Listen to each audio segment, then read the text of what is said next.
আসসালামু আলাইকুম, আশা করি সবাই ভালো আছেন। তো আপনাদের একটা নতুন রেসিপি আমি করতেছি আজকে।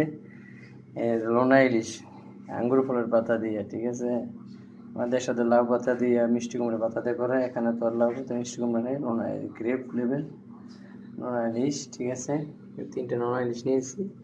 এখানে হলুদ, মরিচ, ধনিয়া, জিরা, পেঁয়াজ কুচি দিয়েছি, মরিচ দিয়েছি, এটি সব মিক্স করে তো ওইটা দিয়ে এই বড়ার ভিতরে দিয়ে ইনশাল্লাহ তারপরে আবার ইনশাল্লাহ বানাবো। পাতায় রাখছি, দেখেন ইনশাল্লাহ না ইলিশ। এখন এটার ভিতরে মরিচ দিয়ে দিব, যত পেস্ট কুচি মরিচ কুচি যা কিছু আছে এই সব কিছু দিয়েছি এখন, ঠিক আছে। প্রতিটা মধ্যে দিব, দেখেন প্রতিটা দিয়েছি ইনশাল্লাহ। এখন বললে তারপর এখন গরম তেলের ভিতরে একটা একটা করে দিয়ে দিবি, দেখেন।